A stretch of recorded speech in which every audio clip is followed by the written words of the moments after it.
Amigos y hermanos amados, sean todos ustedes bendecidos en el nombre del Señor Jesucristo. Quiero invitarle a que comparta conmigo la lectura de la palabra del Señor, la carta del apóstol Pablo a Timoteo, segunda de Timoteo,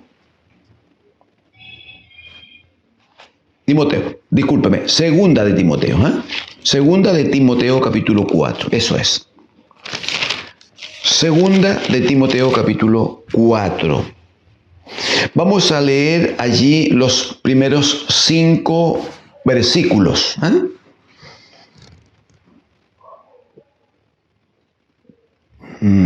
Amén. Segunda de Timoteo capítulo 4, versículos 1 al 5, leo en el nombre del Señor Jesucristo.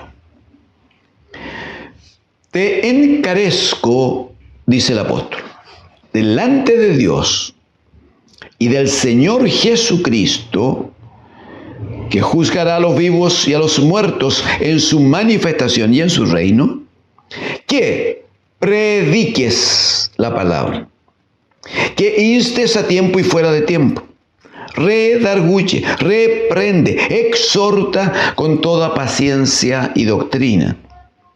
Porque vendrá tiempo cuando no sufrirán la sana doctrina, sino que teniendo comezón de oír, se amontonarán maestros conforme a sus propias concupiscencias, y apartarán de la verdad el oído y se volverán a las fábulas. Pero tú, sé sobrio en todo, sé sobrio en todo. Soporta las aflicciones, haz obra de evangelista, cumple tu ministerio. Amén. Amén al Señor. Estamos, muy amados hermanos, trabajando. Debiéramos hoy día producir un cierre. No decimos que se haya dicho todo lo que hay que decir, ni enseñado todo lo que haya que enseñarse respecto del Evangelio de Jesucristo y la predicación del Evangelio. Solo decimos que vamos compartiendo según el Espíritu nos va guiando, y quisiéramos este día establecer como un cierre temporal en esta palabra que hemos compartido. Y creemos, según nos señala el Espíritu, que nada mejor que escuchar la voz de un hombre que se caracterizó por ser el más grande predicador del Evangelio de todos los tiempos. Hay hombres en estos últimos siglos, hombres cristianos, que se han destacado. Han llegado con la palabra del Señor, algunos, por ejemplo, partiendo de Norteamérica, han llevado la palabra, han pasado por Europa, pero han llegado más allá y han llevado la palabra a África, ¿no? Y lugares tan lejanos como aquellos. Solo que en estos últimos siglos, en la predicación de la palabra, en la predicación del Evangelio, hay algunos elementos de apoyo que facilitan un poquito la gestión. Hoy día nadie camina días y semanas enteras para llegar de un lado a otro. Hoy día nadie se sube a un barco de madera que al atravesar los océanos, si se encuentran con una gran tempestad, lo más probable es que se pierda el barco y se pierda la vida de los que allí están. Hoy día alguien se sube en América a un avión de última generación y en cosa de horas está en otro continente, en cualquier otro continente, en cosa de horas. Y de las 4, 8, 10, 15 horas que utilice, va en un asiento regio, reclinable, mullido. Cada una hora pasan las señoritas atendiéndole y le sirven una bebida, le sirven una entretención, un entremés, una cosa. Y si usted le dice que está un poquito cansado, le quitan los zapatos y le hacen tirar las patitas para que esté cómodo el predicador. Y no por el hecho de ser predicador, sino porque a todos los clientes, no a todos los pasajeros que usan dicho servicio, les atienden mayormente si son primera clase. En estos últimos siglos, la iglesia del Señor, la iglesia evangélica, cuenta con muchos recursos económicos, muchos. Desde predicadores, pastores que cuentan con aviones personales que les permiten moverse con facilidad de un lugar a otro, con toda la comodidad y con su equipo cerca, de tal manera que mientras viajan pueden ir trabajando, pueden ir preparando material, pueden ir repasando tareas inconclusas o pendientes. Se usan muchos recursos de tal manera que si se llega a una localidad abandonada y de pobreza, entonces cuando se llega en un gran avión y con muchos recursos y con mucha comida y con mucho apoyo y con gente dispuesta a ayudar al desarrollo intelectual de los niños, crearle colegios, y cuando se cuenta con ese tipo de cosas, claramente hay una ventaja comparativa allí con lo que se vivió en el primer siglo, en tiempos cuando, por ejemplo, el apóstol Pablo, ustedes saben, tuvo que ir a Roma desde Jerusalén,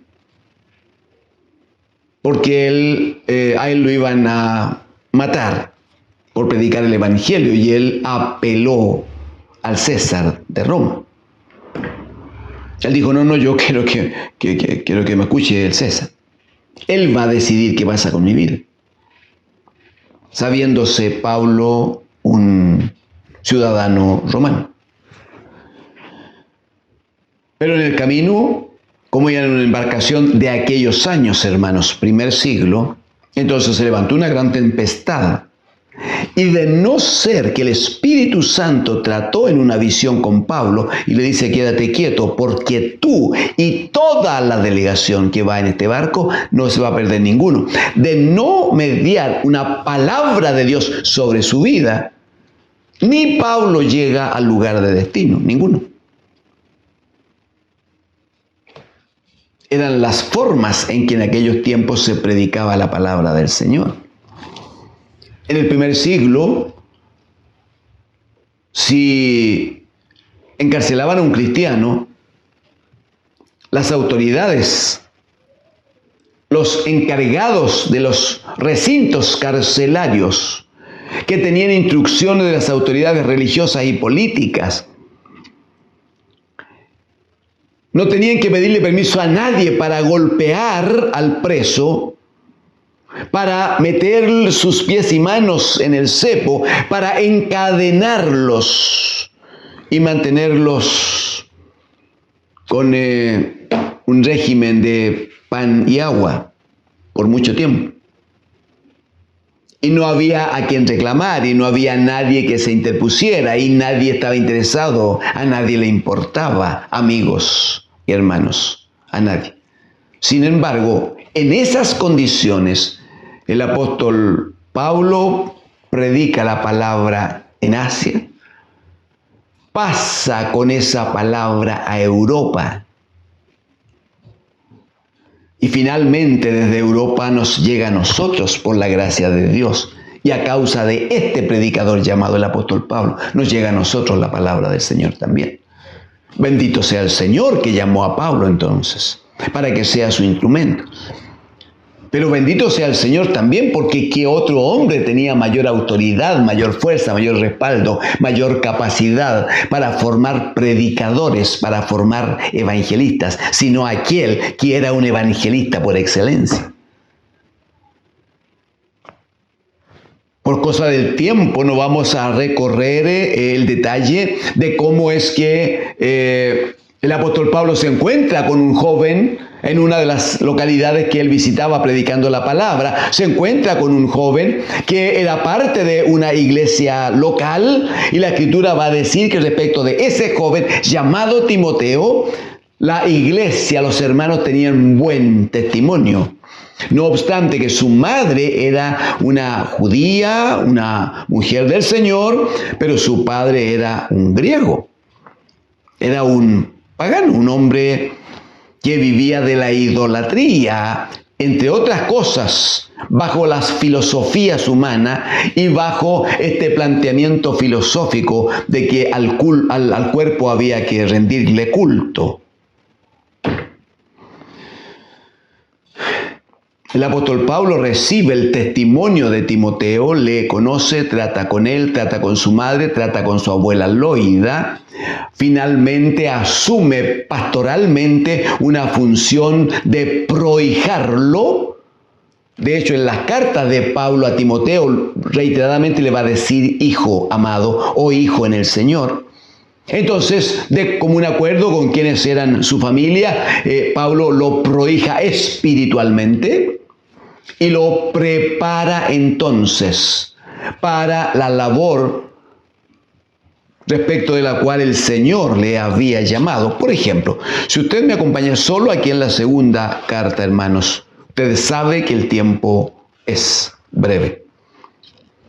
Segunda de Timoteo capítulo 2.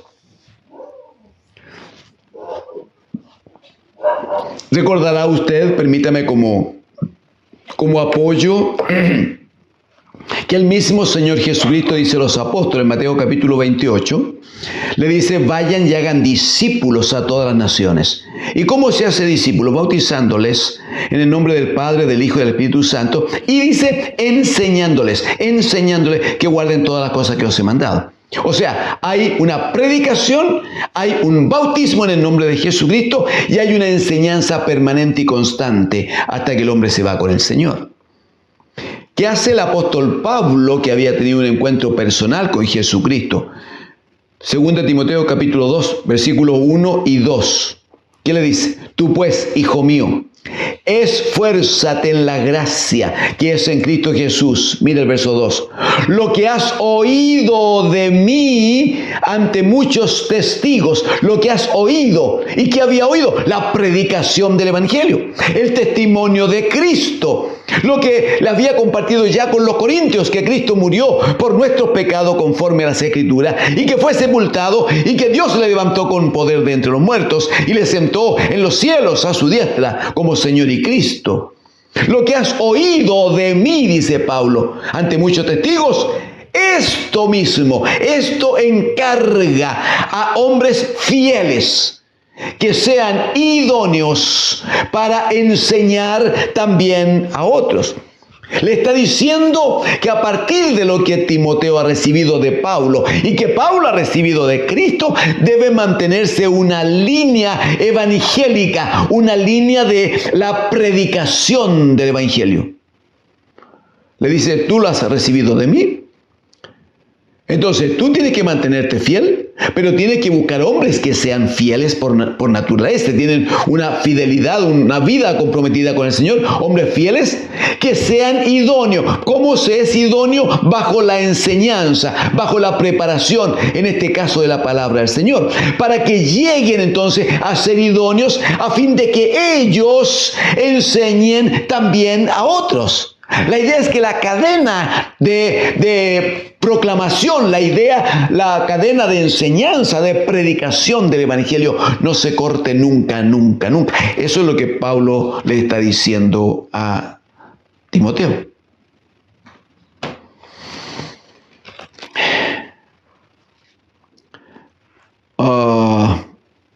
En el capítulo número 3 de esta misma segunda carta de Pablo a Timoteo, le va a decir en el versículo 14, pero dice, persiste, mantente firme, persiste tú en lo que has aprendido y te persuadiste, sabiendo de quién has aprendido. Dice, y que desde la niñez has sabido las sagradas escrituras, las cuales te pueden hacer sabio para la salvación por la fe en Cristo Jesús. Le está diciendo que la palabra del Evangelio que él conoce y que ha escuchado desde chiquito no puede faltar nunca en su vida. La palabra de Dios nunca puede faltar. Pablo va a decir en Romanos capítulo 1 que el Evangelio del que viene de Dios dice que fue predicado antes por sus santos profetas. Allí está la palabra entonces, la palabra que conocía a Timoteo. Pero esa palabra no puede faltar, dice, porque esa es la palabra que te puede hacer sabio para la salvación por la fe que es en Cristo Jesús. ¿Cuál es el sentido? ¿Cuál es la meta? En el verso 17 va a decir, a fin de que el hombre de Dios sea perfecto, enteramente preparado para toda buena obra. Bueno, la obra de Dios es el anuncio de Cristo, el bendito Hijo. Lo va a decir el Señor en el capítulo 6 de Juan.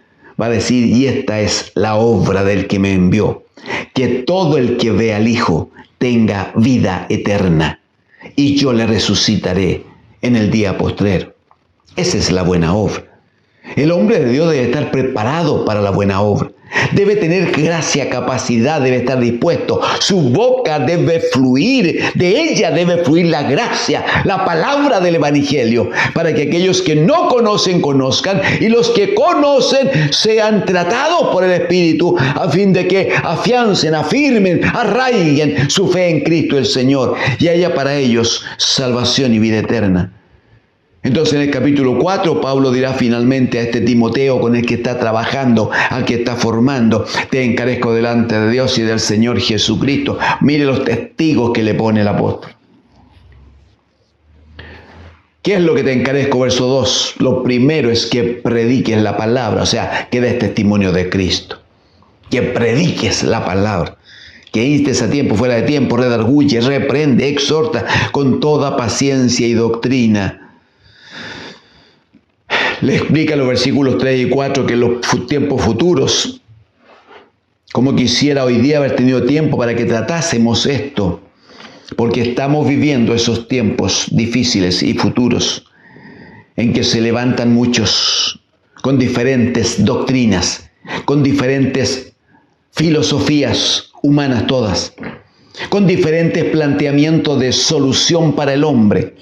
Jóvenes, hombres un poco mayor, mujeres, mucha mujer, que se levantan como los salvadores del sistema y que dicen que si se hacen las cosas tal como ellos indican que deben hacerse, entonces ellos van a hacer todo nuevo, ellos van a cambiar todo, van a regenerar todo, van a permitir que todo sea de otra manera. Quienes por la gracia del Señor ya hemos vivido algunos años, sabemos que eso es un engaño más de los que permanentemente Satanás proclama, anuncia y por lo tanto engaña. Es lo mismo que le dijo a la mujer en el huerto. No seas lesa, le dijo la serpiente. Si comes de esta fruta, más rápido vas a ser como Dios. Lo lamentable es que hay gente que escucha estas otras voces y cree al maligno y termina entonces asumiendo las consecuencias. Entonces, ¿cuál es la exhortación de Pablo a Timoteo? En el capítulo 4, verso número 5. Pero tú, le dice, sé sobrio en todo. Soporta las aflicciones, sí, porque sacar adelante la verdad del Evangelio, proclamar a Cristo, hablar de Cristo, mostrar la verdad de Dios para todas estas huecas filosofías y sutileza de los hombres, para todos estos movimientos sociales que estiman, creen y declaran que tienen la solución para el mundo, la solución para el sistema, de que con movimientos, ¿no?, de defensa de la naturaleza van a resolver todo el problema del pecado de miles de años. Mantener la verdad de Cristo ante estos en este tiempo ya no es tan fácil y en los tiempos que vienen va a ser doblemente difícil. Entonces, ¿qué dice Pablo? Sé sobrio en todo. Soporta las aflicciones porque van a haber. Pero le dice, haz obra de evangelista cumple tu ministerio. Haz obra de evangelista. Quiero decirle, hermano y amigo, que escuchas hoy la palabra del Señor. Para ser evangelista no necesitas título, no necesitas ir a ningún instituto, ni necesitas estar 20 años en ninguna iglesia. Si Jesucristo ya te rescató del pecado y cambió tu vida, si Jesucristo ya ha dado testimonio a ti de que eres nueva creación, de que tu boca ha cambiado, que tu mente ha cambiado, que tu casa ha cambiado, que tu matrimonio ha cambiado, que tus hijos están siendo bendecidos con la palabra del Señor, si hoy duermes en paz y vives con la esperanza de que habrá vida eterna con Cristo y el Padre en el reino de los cielos, no necesitas nada más. Ya tienes todo para que seas el más grande evangelista del entorno en el que tú te desempeñas. Tú ya tienes en tu vida el testimonio de que Cristo murió por nosotros, por nuestros pecados, conforme a las Escrituras, y que fue sepultado, pero que Dios con poder ya le levantó de entre los muertos, y Él reina, Él gobierna sobre nosotros. Puede que eso te cree algunas dificultades. Bueno, soporta las aflicciones, dirá el apóstol, pero no dejes de convertirte en un gran evangelista, un hombre y una mujer que es capaz de anunciar que solo en Cristo hay salvación, solo en Él hay vida eterna. Que Dios, el Señor, te bendiga. Amén.